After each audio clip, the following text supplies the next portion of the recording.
Hello, and welcome to our Entrepreneurship and Innovation webinar for January 2021. My name is Lara Darcy, and I'm the school's marketing manager. I am delighted to have Dr. Yasser Bhatti, our director of the program and lecturer in innovation and strategy, presenting with us today. And we also have current student Afaq Bhatt here to share his current experience studying at the School of Business and Management. Over to you, Yasser. Okay, thank you very much, Laura. Thank you, Afaq, for joining us. Thank you, all the aspiring students who will be joining us hopefully in January. And so the purpose, as Laura mentioned, is for me to go over the program, about background about the university and what the structure is going to look like for the next year. And a little bit about myself first. I study primarily emerging models of innovation and strategies. Within that larger field, I study specifically frugal innovation.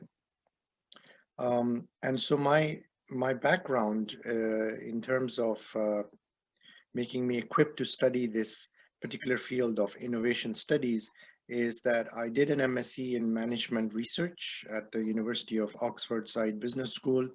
My MSc dissertation received the Best Dissertation Prize, which helped me to then gain admission into the PhD program, which was focused on innovation and entrepreneurship.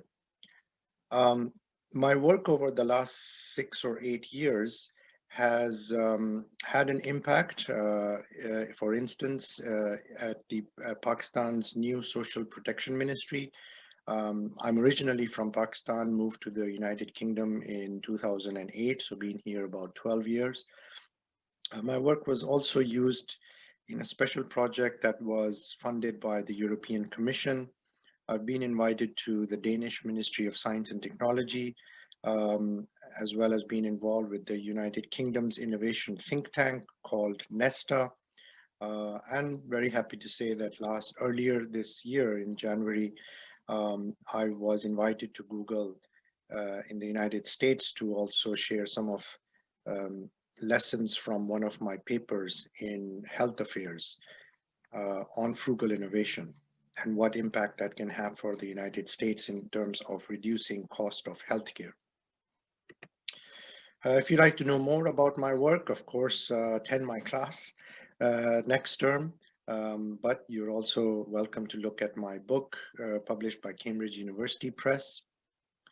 And, books can be lengthy reads. And of course, we would like all our students to read books, but then short, pithy papers can also be helpful. So for instance, this 2-3-page article in Nature magazine on how frugal innovations are responding to the COVID-19 pandemic. And there's another article in Stanford Social, in Stanford Social Innovation Review on the 4 main principles used by frugal innovators in how to better respond to COVID-19 using limited resources. And the links to both of these articles are here, and I'm sure we can also share the slides with you if necessary.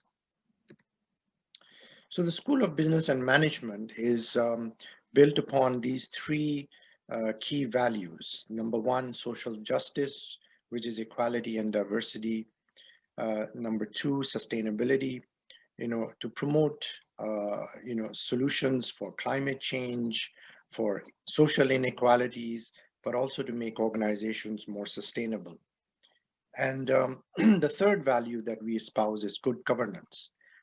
And governance in all kinds of organizations, for-profit, non-profit, public organizations. And our school actually has its roots in the study of public organizations. We're a relatively new school amongst the Russell Group universities, and we are growing and expanding and evolving quite rapidly.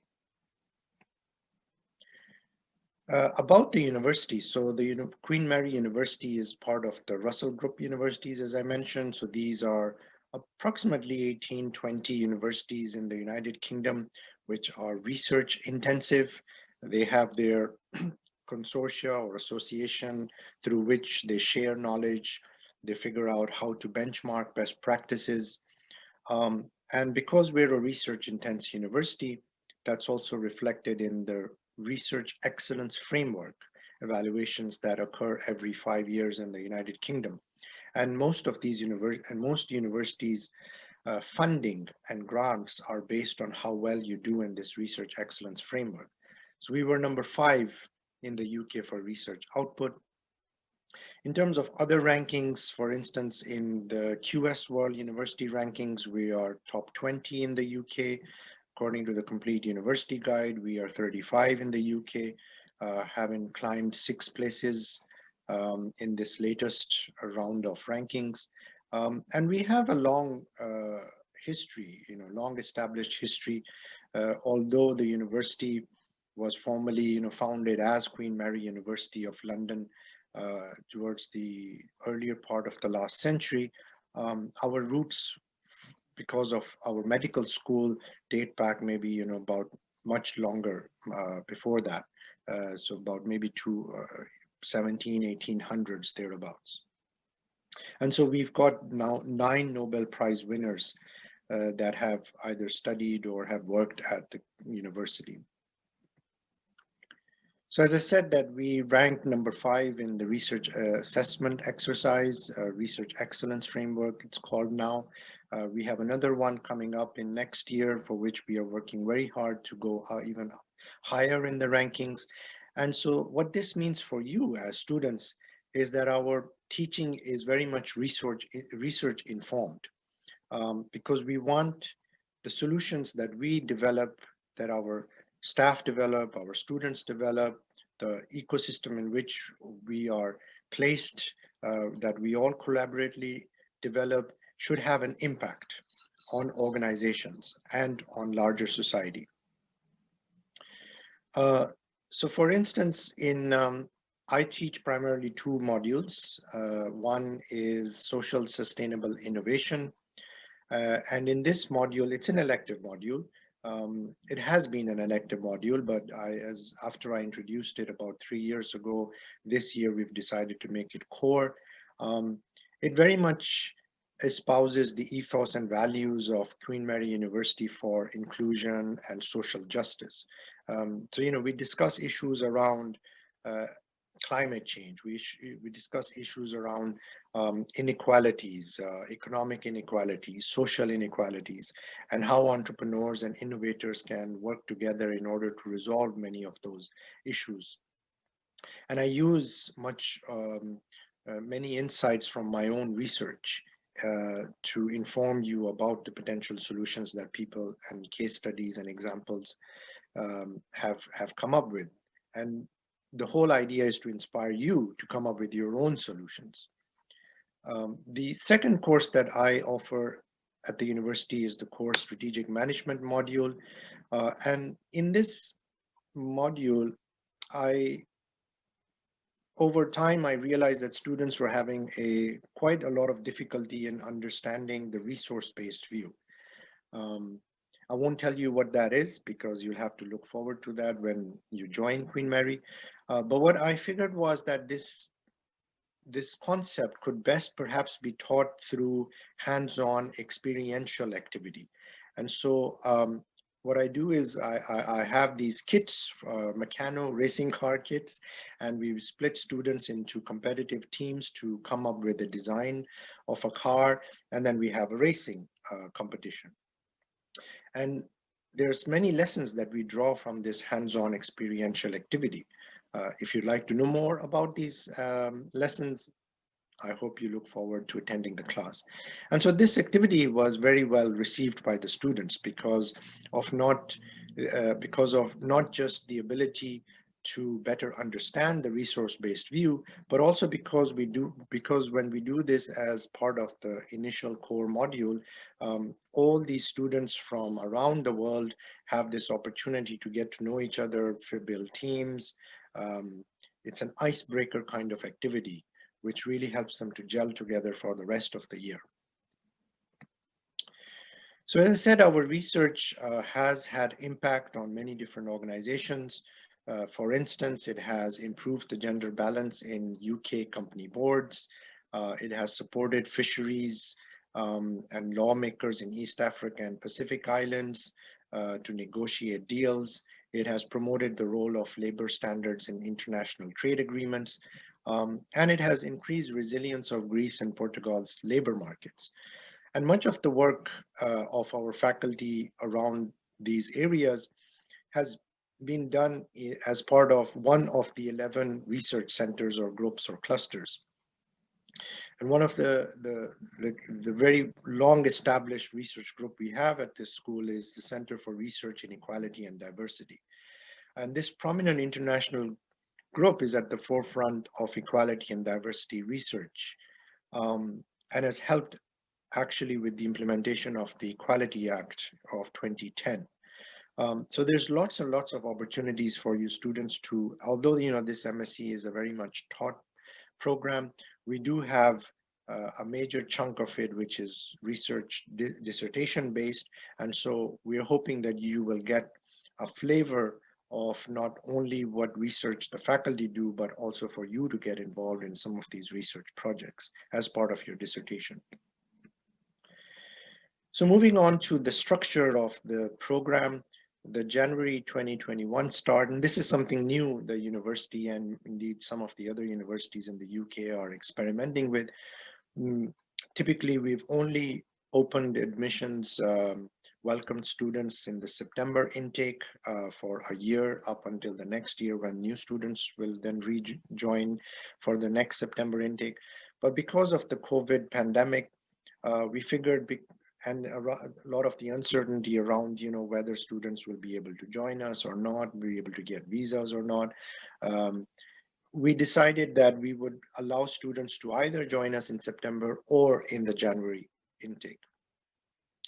And we have opened up modules, programs in MSc Entrepreneurship and Innovation, of course, the one that we are discussing, but also MSc Accounting Finance, Business Analytics, MSc Management, and MSc Marketing for this January intake. So if you haven't applied yet, you still have an opportunity. The overseas deadline is 1st of December. If you're a local student, then the deadline is extended up to 21st of December.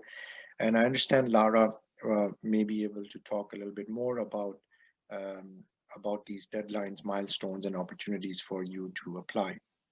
So the courses will start on the 18th of January, which is approximately about 2 months, a little bit less than 2 months away. And so why Queen Mary? As I said, research excellence and innovation, exceptional learning environment. We are a very, very international university. Almost 90% or thereabouts of our PG population comes from abroad. And many of our students have had lots of career success following having attended Queen Mary in London. We do offer some studentships and bursaries. And again, if you've got questions about those, perhaps Lara or the admissions office can help you with that. So why SBM? So I talked a little bit about why the university, but then why SBM? Why the School of Business and Management within the university? So this is a recent quote from one of our current students, Marcos, who writes, "The School of Business and Management has been really helpful for boosting our new hydroponics startup, providing us with workshops and funds designed to improve our chances of winning international competitions such as the HULT Prize, and helping us with mentors willing to guide us in several ways. We won a place at the HULT Prize Accelerator thanks to the support of SBM." So Marcos actually graduated. He was a student last year, but the 19/20 cohort. And so the HULT Prize is a competition that was initiated, still managed by the Clinton Foundation, and it seeks to pose these really big challenges to anybody around the world, primarily, I think, targeted though at students. And many of our students have done fabulously well at these competitions, winning the local, the regionals, and last, I think a couple of years ago, I remember one of the teams was sent to the finals in San Francisco at the expense of the university. and they came up as one of the top 5 teams in the finals. And so we have, the MSc Entrepreneurship and Innovation program is relatively new at the university. Um, it started about 2 years ago. It evolved from a program which was somewhat in the innovation sphere, but was, it was a different program. And so we're building up the capacity for this MSc. And one of the things we've done is we've established an entrepreneurship hub. And as I said, as part of this entrepreneurship hub, we support students in how to help them develop business models, business plans, how to receive mentorship in order to compete in competitions like the Hult Prize. The London Mayor has a challenge every year on with a significant amount of grant money, significant amount of prize money available. So we do a lot of these activities as part of the Entrepreneurship Hub, and you can have a look at some of this in the website that's written up here in the slide, Entrepreneurship Hub. If you just Google it, you should be able to find it. I should say the other thing that we've just very recently introduced, particularly my colleague Joanne Zhang, who's leading on this, we got a significant amount of grant money. I forget what the amount is, but it's maybe close to £1 million. And we've established one of the very first social venture funds. And this is led by students. So we've only a few weeks ago nominated students to head the very first social venture fund. And I think the pitching competitions are about to happen in December, maybe the 4th of December. If you'd like to know more, please email me or ask Dr. Joanne Zhang for the link. I'm sure maybe we can allow you to attend the pitching competitions. They're happening online. And so the whole idea about this is that entrepreneurs like yourself form teams and they pitch their ideas to a panel of judges. And many of these judges are current students. And so they'll be making decisions on behalf of the university on which entrepreneurial startup to invest some of this money in. So the structure for the January, oh, by the way, I love this picture here on the top right-hand corner. This is our graduate center, which is again a relatively new building on campus. And, often, to give you an idea about the equality that I have noticed at the university is often the top most floors are reserved as, executive offices or maybe penthouses for the rich and famous. But in fact, at the university, the highest topmost floor on campus from where you can get these brilliant views of the city of London on one side and Canary Wharf, which is the financial district in London on the other side. The topmost floor is reserved for students. And you get this wonderful 360-degree view. It's a space for students to do their group work, to do their studies. There's a little kitchen there for you to heat up your food and make tea.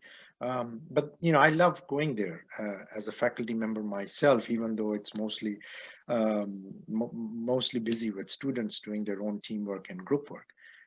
But that's an example of how we espoused equality between students as well as faculty and staff members, professional staff.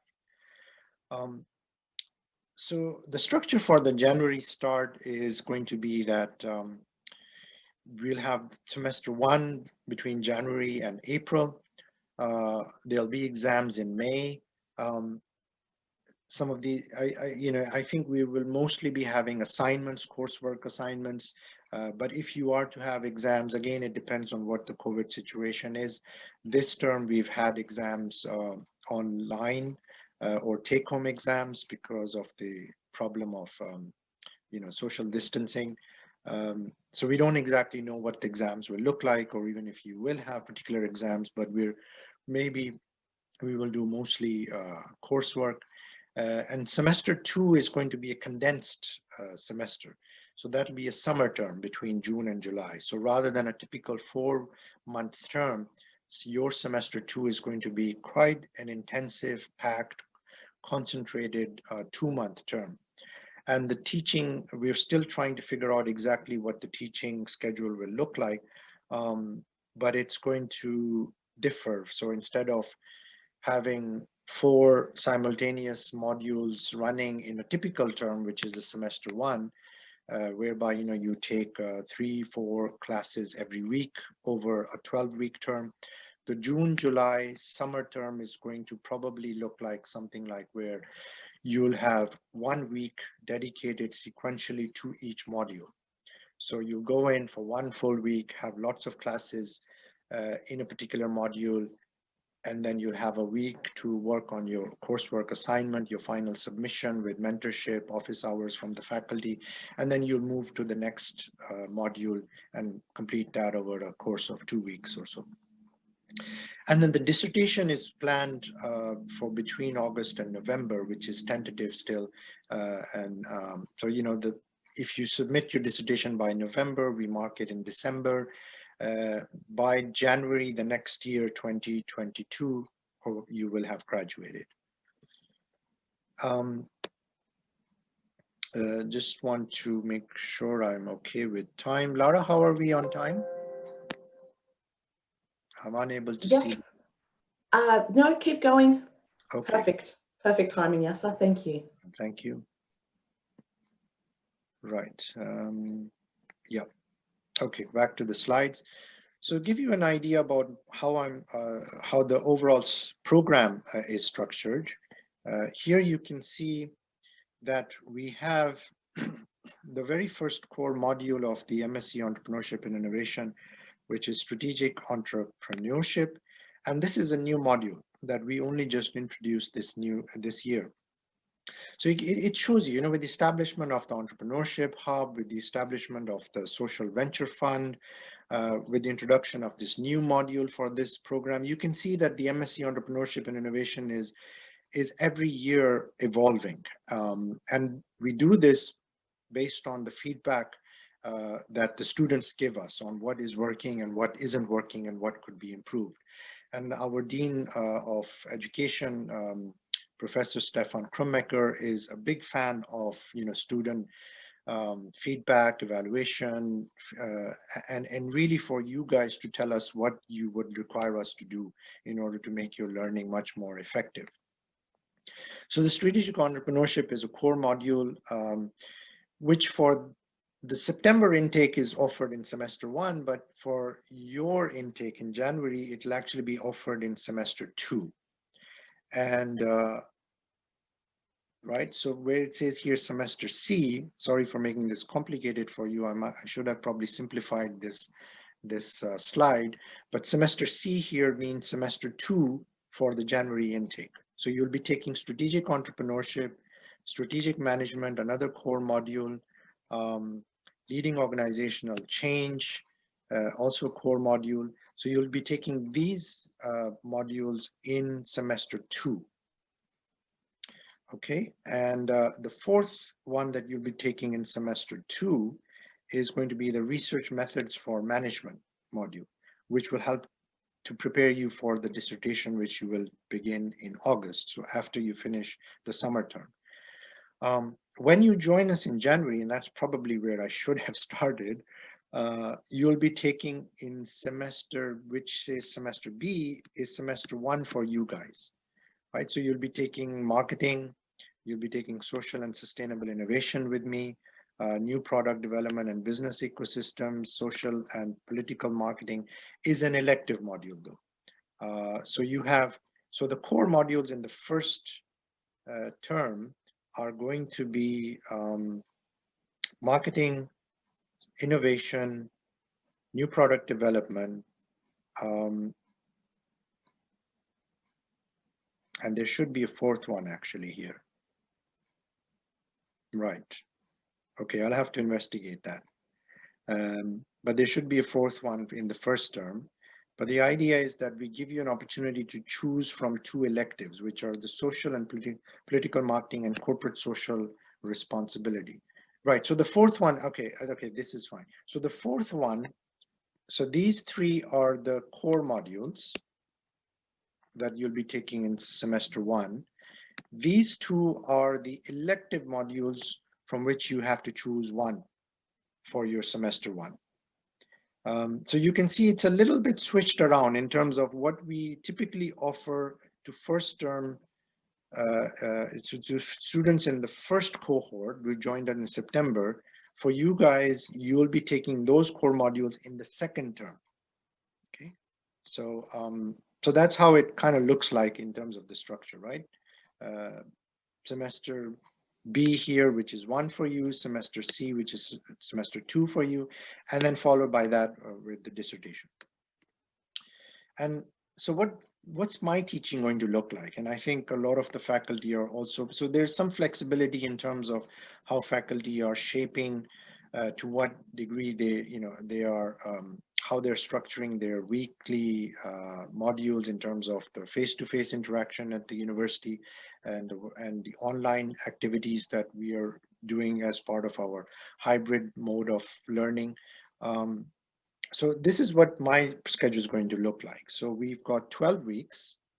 So 1, 2, 3, 4, 12. The 25 to 26, just disregard that, okay? That's an internal coding that we use to identify which week we are in the year. We're going to do, so the 7th week in every term, the 7th week is a reading week. So there's no teaching that happens in week 7. That's an opportunity midpoint in the term for you to catch up on your readings and to work on your coursework assignments. So we're going to have 2 hours of online instruction every week. And then in week 2, we're going to meet on campus for 2 hours as part of workshops, seminars, and other hands-on experiential activities. So there's 1, 2, 3, 4, 5 weeks that we will meet on campus for 2 hours each. And that's spread out almost approximately every fortnight. And so there's about 10 hours of online on-campus instruction and 22 hours of online instruction. And most of the teaching that was done in this term that's currently going was done online, with some face-to-face activities spread out over a couple of weeks. And you can understand that perhaps, right? Because we've been in lockdown, we've been under lots of social distancing rules as instructed for by the government. And we're currently in lockdown until 2nd of December. So there's issues around how do you navigate different channels of instruction through online and face-to-face and still try to make the environment safe for students, for staff, and for faculty.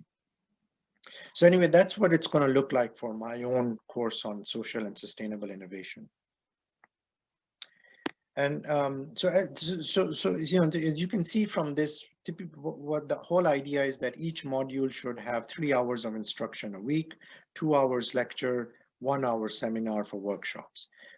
Most of our material is available, including the online recordings, video recordings of lectures on our system called QM+. The seminars help us to actually walk you through the concepts that we deliver in understanding how they can be applied in practice. And we do this through case studies, and we do this through different assignments and the Meccano, for instance, the Meccano activity that I talked about in my own class. Our assessments are chosen by the individual faculty members. Some choose to have a final exam. Most of them choose to have some form of a essay, report, maybe quiz, and a group presentation. So it depends on the module instructor.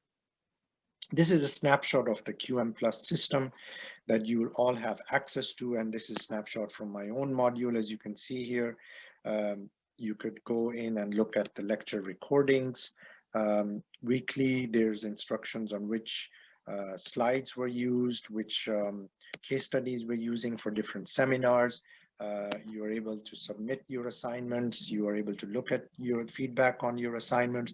You can discuss, form groups, have discussion groups with other students through this system. So it's a back-end system for us to be able to organize all of our instruction. and for those that, you know, so the UK system in terms of the grading scheme is different from the United States system. So, you know, I studied in the United States myself for my bachelor's, and some of you around the world may have that system in place as well. So there it was typically 90% would be an A, 80% would be a B, 70% would be a C. Anything under 70% would typically be a fail, which in the UK is completely different because 70% and above would be considered a distinction. So that would be the A or the A plus. And then the 60%, if you score 60%, that's typically what you might think of as a B, a merit. And then 50 to 60% would be a pass or a C. Anything below 50% at QM Mary would unfortunately be a failure. If you're on the borderline, you know, we do kind of do our statistical analysis and try to help you to jump up to the next grade level if you're on the borderline. So what we ask from our students is essentially, you know, we try to help you as much as we can. We give you all the facilities, the resources for your learning, but the primary responsibility of learning and to make yourself successful lies with you, with the students themselves. And so for that, you know, learn what the QMUL and the SBM ways are of learning, of assessment, of feedback. Study hard, stay motivated. It is an intense program. It's going to be particularly intense for you guys because semester B, which is going to take place during the summer, is, as I said, going to be a condensed term, almost half a typical term. So you'll have to be on top of all of your work, your assignments, your readings, in order to make this program useful for you. If you have any issues, any problems, please always keep us informed. We have extensive, you know, infrastructure available through career counseling, through health and safety, and through extra support for reading, writing, quantitative methods. And we can only point you to the right direction if you let us know what help you need. Okay, so don't be afraid to ask us or highlight if there are any concerns or issues you're facing. This is a snapshot of some of our recent graduate destinations. You can see we've had students that have joined the United Nations. They have joined major corporations like GM. They have joined consulting firms like KPMG. And so there's many, you know, alumni out there that we draw upon to come back periodically into the current MSc programs to talk about their experiences, deliver guest lectures. And so hopefully, you know, we want to make this whole ecosystem available to you at Queen Mary that includes current students, but also past students, alumni. So any questions, you know, again, you may have this email address already with you, but any questions, contact SBM Inquiries. And if you'd like to contact me particularly, then I'll just give you again the first slide, which outlines my email address. Feel free to write to me if you have any particular concerns or questions. And of course, happy to answer them during the Q&A after Afak has spoken. Thank you very much, everyone. Over to you, Lara. Thank you very much, Yasser. That was very informative. I wish I could study and create a car and have races with my other students in the class. So what we might do is now move over to Afak to please share his student story while studying here at Queen Mary. So over to you. Thank you so much, Laura. I'll just quickly share my screen.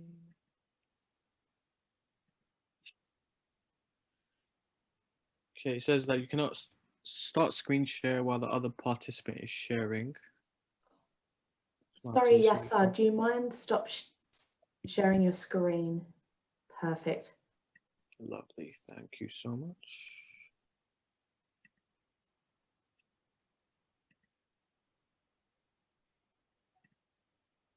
Okay, can you guys see the presentation? Perfect, yes. Lovely, I won't keep you guys too long. So my name is Afak, 21 years old, just graduated this summer with a Bachelor's of Science in International Business and Entrepreneurship. Currently on the Entrepreneurship and Innovation program which started this September for myself. And besides studying, cool fact about myself, I have my own podcast, operate a YouTube channel, and also do photography and videography on the side, spare time. So why did I choose this specific program?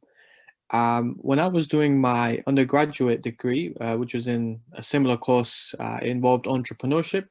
I come from a family of entrepreneurs, so being able to learn more about the entrepreneurship process and the technicalities was something I always wanted to advance my knowledge in. And also innovation, I think, is such an integral part of businesses, especially nowadays, just due to the technological revolution. So I definitely wanted to specialize in that. And after speaking to my supervisors and dissertation advisor, they definitely recommended that I go for this specific program. And there were so many other modules that also provoked my interest and ultimately and helped me in deciding to go for this. And having the ability to network with an array of students from different countries is invaluable for me, in my opinion. So and being able to learn from leading academics, as you heard, Yasser is so smart, and all the accomplishments he has. So it's truly a no-brainer for me.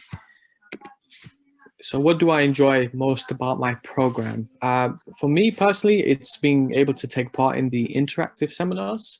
My class is very lively, and all of the students involved, they're very active, and everyone does their best to engage, share ideas, and contribute to the class, which is amazing, because when you're doing your undergrad, students kind of are apprehensive. They don't really contribute that much. But for my classes, when they've been online, everybody's just being very active and very helpful as well. And just lucky to be in a class full of individuals who want to contribute and do something. So it's very motivating as well. And the program is very diverse as well. There are people from countries that I never heard of before, which is fascinating, as it gives me a chance to learn more about their cultures, and also kind of develop my understanding of different business practices as well in that area. Okay, so what is it like to study entrepreneurship and innovation? So I started, as I said, in September. The blended learning facilities such as QM Plus that Yasser touched on have been very comprehensive and helpful. I really haven't had any issues when it comes to finding resources, accessing lectures, or any past resources. It's been very easy to use, and there's so many resources on there, such as links to the Zoom classes, links to journal articles, or where to access specific books or specific articles. So it's very easy to use, and it's very concise as well. Despite the lockdown, I've definitely enjoyed my time in Milan. I actually live right next to the campus, and we've been fortunate enough to have some face-to-face lectures, which has given me the opportunity to see some of my lectures in person, which is amazing, and also some of my colleagues as well, which I've met through conducting or doing group activities such as presentations, etc. The campus facilities, the one that I use the most is the Grand Cafe, because I really like the hot chocolate, and it's quite a nice and quiet space sometimes. So I go there for some of my lectures, and also to revise and catch up on my notes, etc. And it's also good to meet with some of my colleagues that are in London at the moment, so that's great.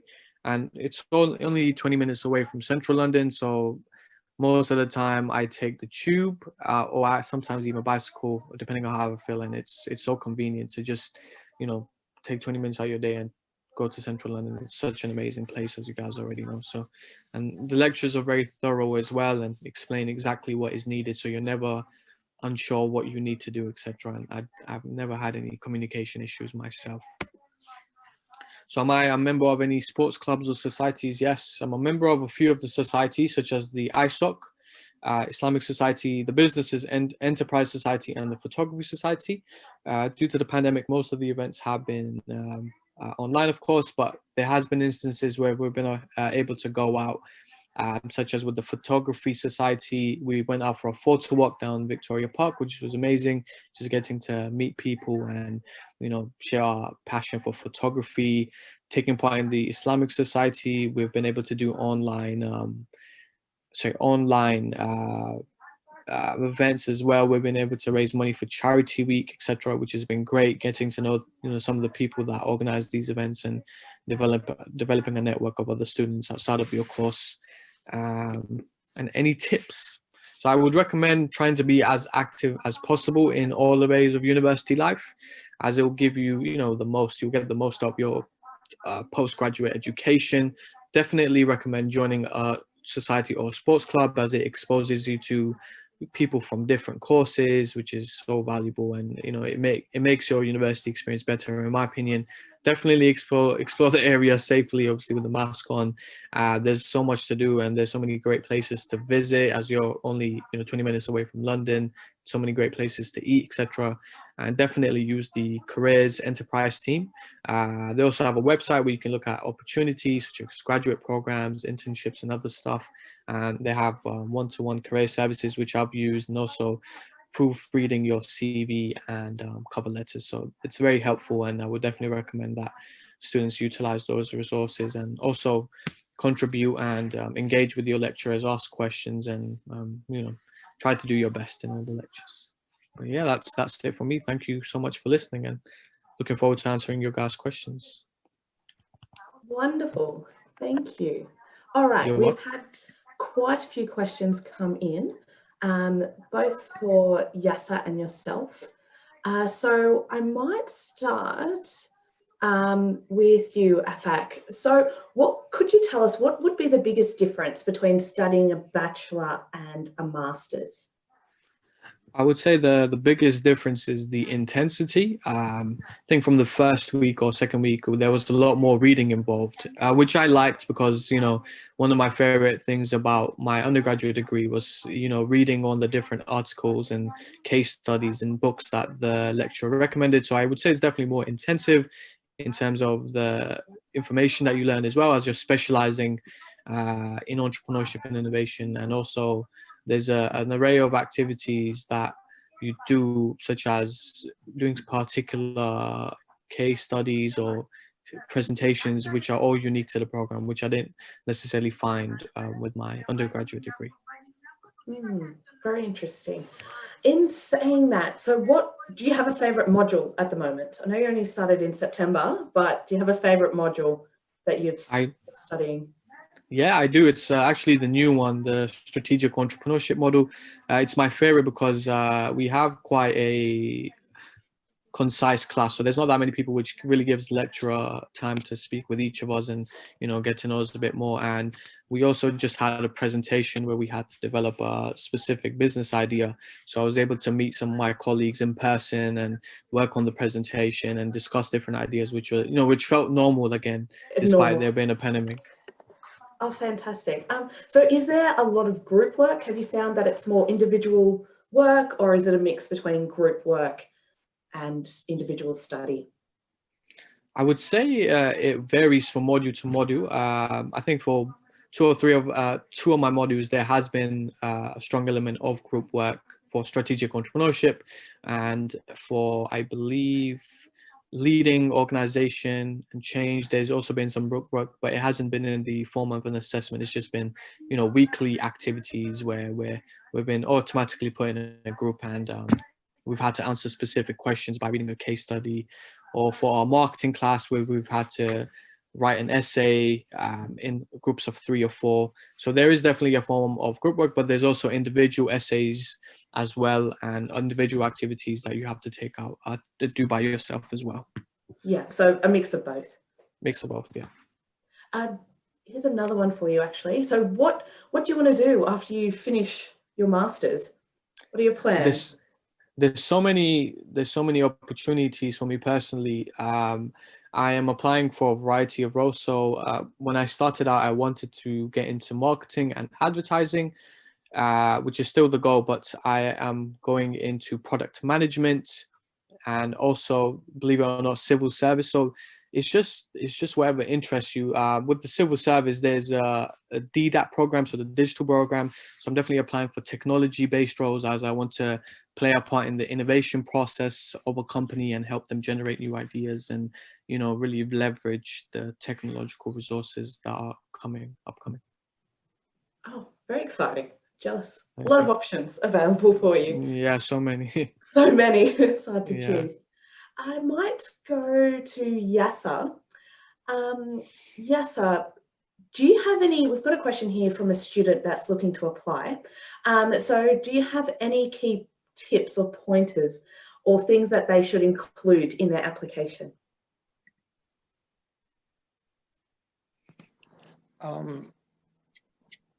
I think, I mean, of course, there's some basic criteria that you have to meet, which is laid out on the admissions website. So a minimum, grade. But the other things that we would look at, and Lara, I think you also look at when you review borderline applications, particularly, is the personal statement. So Yes. the personal statement should reflect your motivation to study this particular program. What experience, if any, have you had working in a startup environment or in your own family business? What do you intend to do afterwards? What are your goals? So the personal statement is particularly one aspect of the application which allows you to be very creative, imaginative, and really present yourself to showcase how you might set apart from other applications, because lots of students can get brilliant grades. Lots of students come from many good universities. And so there's particular aspects about your own profile, your background, your aspirations, which you can then show to distinguish from other applications. And that's particularly, as I said, beneficial for us if we are not sure whether to admit you or not, either because your grades are insufficient, or if we have so many applications and we have far too few seats to allocate.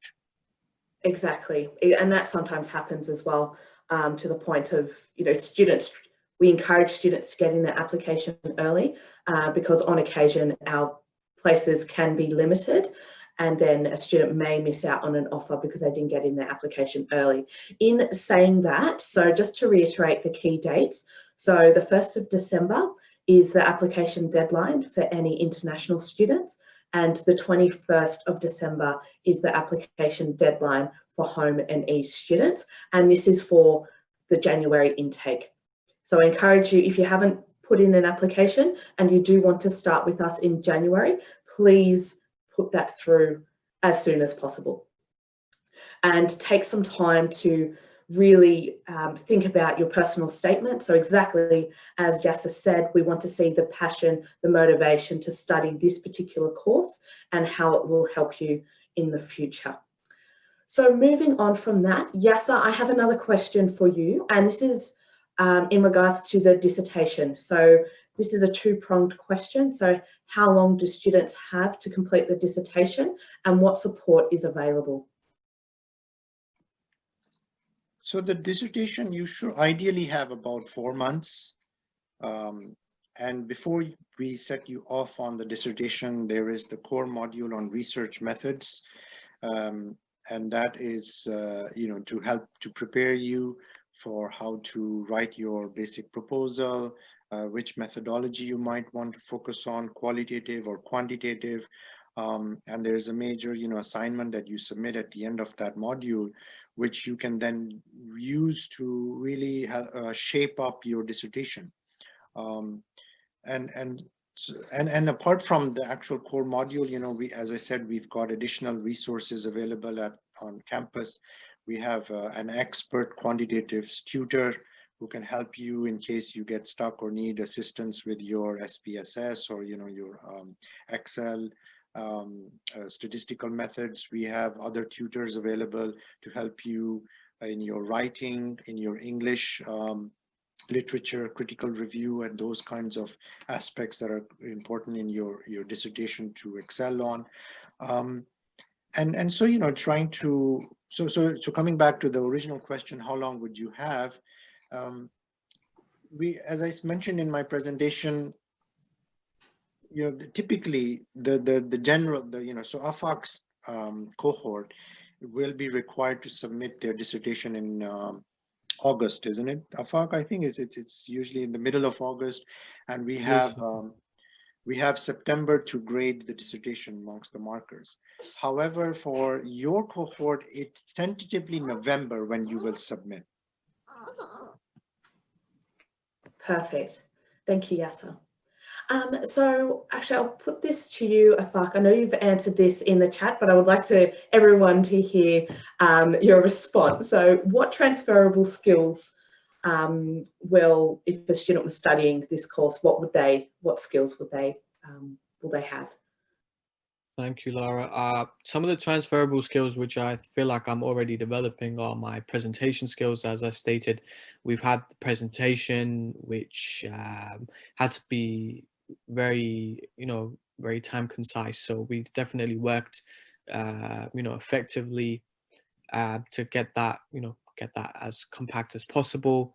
My data analysis skills, you're reading a lot of information in the form of research articles, and then being able to distill that into readable form is definitely an important skill. And I believe that you definitely develop that just through the reading and the modules that you cover in your class. Time management is so important, as it is quite an intensive program. It requires, some of the modules require a lot of pre-class preparation. So being able to schedule your time and leaving, preparing for class beforehand is definitely an important skill, and it will help you when you get to your career, etc. And also your organization skills, as well as you'll have a bunch of deadlines that you have to make sure you'll get submitted on time as well. Perfect, thank you. Yasser, do you have any skills to add? I know there's endless number of skills that students will get from this course, but anything that you want to pull out in particular, in addition to Afaq's suggestions? Yeah, so, in terms of how we manage the different programs, there are certain skills, as Afaq rightly pointed out, they are common across all of the programs at SBM. Time management, organizational skills, presentation, writing abilities, defending your argument, the ability to critically evaluate information and make a meaningful judgment based on limited amount of information. So those are, comparable across all the different programs. Within this MSc program, of course, we want to give you an opportunity to really assess what you'd like to do, after the MSc. Would you want to genuinely begin your own startup, work on something that you have existing in the pipeline? Would you want to work for a startup organization that somebody else has founded? And even if you choose to work for a large organization, by all means, they're looking for entrepreneurial leaders. They're looking for entrepreneurial managers. And so even within a large mega corporation, you will have an opportunity to be part of a smaller division that's much more entrepreneurial and based like a spin-out. I think some of you can hear my little toddler in the background. Mm-hmm. So everybody, this is the new norm, right? I think this is an opportunity for me to share that this is how work has helped us to, acknowledge that we have to balance our career, our profession, and also our family lives. So a lot of the faculty are having to teach from home. Not all children are going to school like my little 2-year-old toddler. So she's, running around and hovering around me, trying to grab my attention while I'm focused on you guys. Point out that, that we have fun, and we also try to make things flexible in order to be understanding of the different things that draw our attention at university as well as in our private lives. Thank you. Thank you both. And all those skills are invaluable for the workforce. So when you go out into a career, all these skills are completely transferable. So we've only got a couple of minutes left. So if you could please post up any of your final questions, that would be great. And in regards to this webinar, so we will be sending it to you via email. So So keep an eye out for that in the next week or so. And I'm just about to post in the chat as well some helpful links for you. So anything about the January start, and then our contact us page at the School of Business and Management if you have any further questions that you would like to submit to us. But I think we'll just finish off with one final tip of advice from Yasser and Afak. So Afak, if you were to encourage, if a student was on the borderline of whether they should apply for this program or not, what would you say to them of encouragement of them to apply for this program? I would definitely recommend, what they're focusing on their long-term career and where they see themselves and the type of industry they want to work in. If they're really passionate about entrepreneurship and innovation, then it's kind of a no-brainer, as it's such a detailed program with so many different modules that cater to everything. So I would definitely say that you really need to focus on the next stage of your career and, take the necessary steps to making sure that you achieve what you set out to do. Wonderful, thank you. Yeah. And Yasser? Well said, Afak. And I think there's a related question somebody has posed, Lara. What careers do students tend to go into after graduating from this course? And I think this is and I've probably said a little bit about that already. We want you to have an opportunity to genuinely assess if you'd want to have your own startup. So we give you access to the entire ecosystem for how to pitch to competitions, be involved in those competitions during the 1-year program, and hopefully you'll win funding. And as I said, some of the students have won the HULT prize, they've won funding, they went out and started their own organizations. But it's a mixture, right? It's a mixture, as I said, of people choosing to work in a startup, choosing to work in their family businesses, choosing to work in a spin-off that's set up by a large organization. And some just follow their own typical careers, like consulting or marketing in a large corporation or any kinds of organization. So it's a mixed batch of all kinds of things that allow you to do. So don't think that the MSc Entrepreneurship and Innovation is going to disallow you from following a typical path that, say, an MSc in Management would allow you to do. Wonderful, thank you both. All right, so that is time. So I appreciate you taking up your valuable time and sharing your experience, Afak, to our students, and Yasser for sharing all your academic knowledge and everything to do with entrepreneurship and innovation. So once again, I really hope you apply for this program, and if you already have an offer, congratulations, and feel free to contact us if you have any further questions. Looking forward to seeing you next year, whether that's on campus or virtually. It'll be great for you to join us at the School of Business and Management. So thank you very much and enjoy the rest of your day. See you later.